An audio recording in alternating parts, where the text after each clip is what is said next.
What is going on, guys? This is Miasin. So I just came back home from something I was doing not too long ago, which is the reason why my Testina video got uploaded a little too late, and this one is also a little late as a result. But it is what it is, nothing that I can control. Maybe I should have woke up a little earlier today. Whatever, who cares? Anyway, so yeah, we've got a few TCG exclusives, not that many, but definitely enough to make a video about them. And it's not going to be like a archetype support, but rather like generic cards. And this is always interesting because sometimes we might stumble upon some extremely broken cards. And I do believe that this time we're going to have some crazy TCG exclusives in this set. And they might actually make an older deck very, very good. I'm not going to spoil too much, but probably it's a part of the title, so who cares? Anyways, before this video starts, you know the drill, my man. Smash the like and subscribe button. And now let's get right into it, but I will skip over the two first cards. So I'm going to start with these ones and come back to the first two at the very end. Alright, so first things first, we've got the Set Mountis, level 7 light insect, whatever. If your opponent controls a level 6 or lower monster, that's weird, you can special summon this card from your hand, and if you have more cards in your hand than your opponent, you can change the battle position of all monsters on the field. All other insect monsters on the field become the same attribute and level as this card. Also, you cannot special summon monsters for the rest of the turn except insects. That's pretty bad. I don't like this effect, but at least it summons itself from the hand going second only. And also, only if your opponent controls a level 6 or lower monster. If your opponent controls a bunch of Links and Xyz, it's dead. If this card is destroyed, you can add one level 8 or higher monster from your deck to your hand, and then you can only use each effect once per turn. It doesn't specify where it has to be destroyed, and it doesn't need to go to the graveyard. So you can go diagram, destroy from the hand, and then you can search like any level 8 or higher monster from your deck to your hand. You can search Lava Golem, and you can, this card definitely looks like it has some potential only for this effect.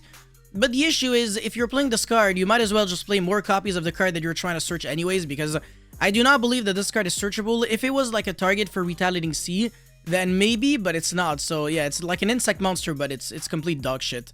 Outside of this effect, which is also kind of very gimmicky, and again, you have to destroy it from your hand if you want like real value. Otherwise, like, are you really trying to summon this just so you destroy it yourself? Absolutely not. So yeah, I'm not a big fan, but I guess it has some potential. It can search a lot of cards, so that's not too bad. Midnight Philly, Link 2, Fire Cybers, 1500 attack, left to right. Very similar to Pit Knight Early, at least in the name and design, and also it's a Link 2 monster that requires 2 effect monsters. Alright, so if this card is special summoned to a zone a Link monster points to, you can target one monster you control with 1500 or less attack. This turn it can make a second attack during each battle phase, and if it battles an opponent's monster, any battle damage it inflicts to your opponent is doubled.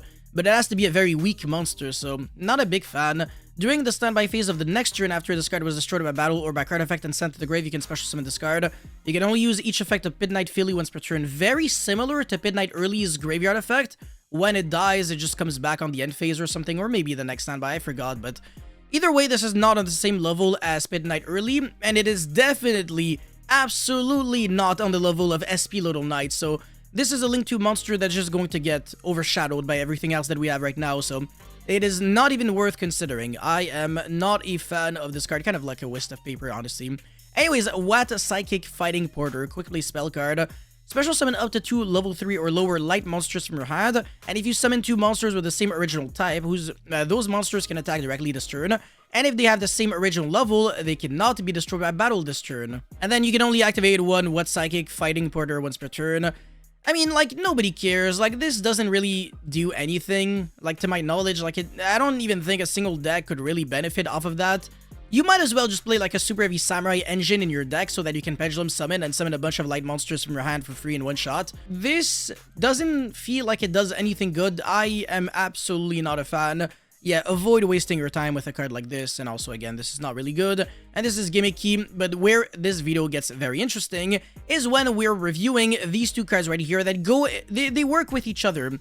We got Ken the Warrior Dragon and Gen the Diamond Tiger. If we have to read one of them, we also have to read the other one, because, again, they function with each other. So the first one, Ken, a level 3 Light Warrior. The other one is also a level 3 Light Warrior. Once per turn, at the end of the battle phase, return this card from your field to the hand. They both have the exact same effects, so at least I'm not going to be rereading the second one just for that one.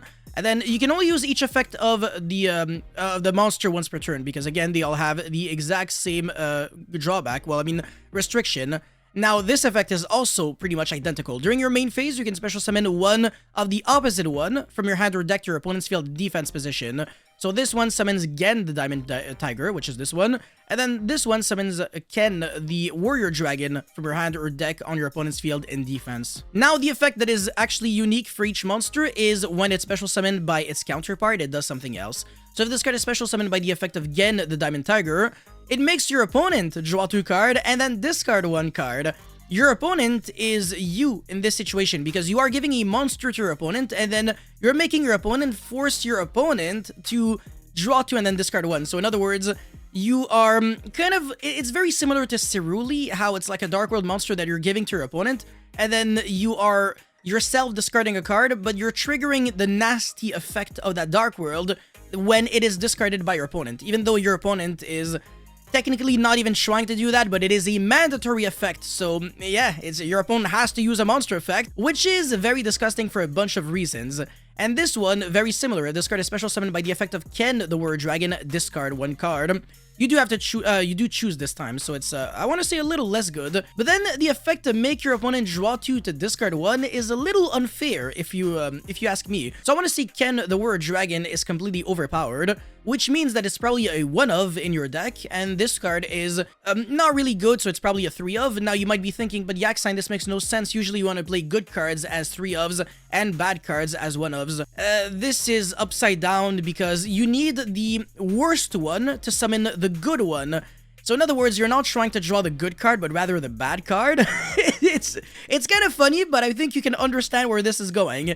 If you have the bad one, you summon the good one, and then you reap its effects. So yeah, you're not really trying to draw this, you're rather trying to draw this so that you can give this to your opponent, and then draw 2, discard Rainbow or something, and proceed to profit. I mean, if you discard a Rainbow, I think this already means that you're hand looping your opponent for 2 cards, right? Yeah, it's a little unfair because then you get to search for the Silva and then, yeah, you get to summon Ceruli to your opponent's field. Oh my god, yeah, this is very stupid. Very, very stupid. Okay, a little too good, actually. Yeah, like, even if this card's effect was like your opponent draws 1 and then discard 1, it would still be good, but it's like your opponent draws 2 and then discard 1, like, yeah, okay, thinking, yeah, okay, alright, sure. Yeah, try not to use this in a Dark World mirror match though, because of course the first thing that comes to my mind when I read these cards is it just screams Dark World support. Obviously, I mean, it has to be Dark World support because you're giving a monster to your opponent, and then, yeah, you're discarding your Dark Worlds for their nasty effects. You're also, again, making your opponent use a monster effect, which means that you can turn on your triple tactic thrust and talent.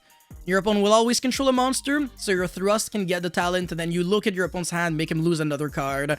You're also hand looping your opponent for 4 cards using the double Silva strategy, so that you can easily hand loop your opponent for 5, and it's not like hand traps will really save your opponent. Even if your opponent hand trapped you once, you just have to like hand loop like an extra time with a talent or thrust, well, thrust into talent, and then once with the Silva, and then you're good to go. Even if you end on 0 negates, you're hand looping your opponent for so much that it should be enough to make you win the game. This is absolutely filthy. I can probably imagine a world in which Dark World could potentially be tier 0 featuring these new cards. It's going to be, again, a very small compact package where you play 3 normal summons and then the 1 brick. I mean, again, it's not even the end of the world because when you're giving a monster to your opponent, you can also use Akashic Magician and Security Dragon to bounce it back and then use the effect again. So, I mean, not effect again, but like... let's say you go this, summon blue, and then blue, you go for the play where you discard the Rainbow, Ceruli, Silva, whatever, make your opponent lose 2 cards. And then you go, like, bounce back, and then you go Saryuja, special summon this, and then you use the effect to give the red to your opponent, and then your opponent has to discard another card. It's gonna be really rough for your opponent. Again, unless it's like a Dark World mirror match, then this effect is actually not too bad because you're kind of down. Or like Tearlaments, one of the few decks where discarding a card is not really a bad thing. Sometimes it's just like a 1-for-1 trade, sometimes it's like a straight up neg 1 or a +1, actually depends on the card that you're hitting because it's not RNG. Again, it's your opponent chooses. So that's the one thing to remember. But again, like off of 1 card, you get to do so much. You get to unbreak like crazy. It does play into Ash and Imperm because you do summon either from your hand or deck, but once you give this card to your opponent has a monster on the board, so no more Imperms can be dropped after that, which is not that relevant, but I mean, it's cute. And yeah, I mean, again, it's just a game-ending card. I feel like when you resolve something like this, draw 2, and then discard a nasty Dark World. Like, come on, this is so unfair. This should not be a thing. So yeah, you already know that because of these 2 cards, I will be spending the next couple of days in the lab trying to cook the nastiest Dark World combo videos and deck profiles, because I do believe that, you know, it's not clickbait when I say that the deck might be the best deck with these new cards. I don't know, maybe you're trying to play Reinforcement of the Army so that you can search them, because at the end of the day, they are warrior monsters. Probably would have been a little better if they were like level 1, so that you can go Isolde, send only 1 brick, and then summon them. But it's not the end of the world. I obviously am not allowed to complain. With SP Little Knight, you can use SP and one of them to make Isolde and do some nasty things. I don't know, I mean, there's just so much potential with these cards, even if you play them in like anything, really. And they will always bait a hand trap, 100% of the time. You might even want to play these cards in like Infernoble and random stuff just because they're that good. I mean, I really just do believe that they're absolutely ridiculous. So yeah, so much to say, and I don't think the first effect really comes up like once per turn at the end of the battle phase. Return this card from the field to the hand, but it is at the end of the battle phase, not like any player's battle phase specifically. So both players' battle phase. So if you're going second and you have this card, you can like keep bouncing them back, and I don't know, you always have like a play for next turn. And again, they also summon themselves from hand, so it's not like they only do something once and then nothing at all. So yeah, you can definitely do a lot with just like a 4-card package. Absolutely filthy. Anyways, that's all I had for this video, at least for the moment, but again, I will be back very shortly with combo videos and stuff like that on Dark World featuring these cards. So let me know your thoughts about all these new cards in the comment section below, and I'll see you guys very, very soon. Peace.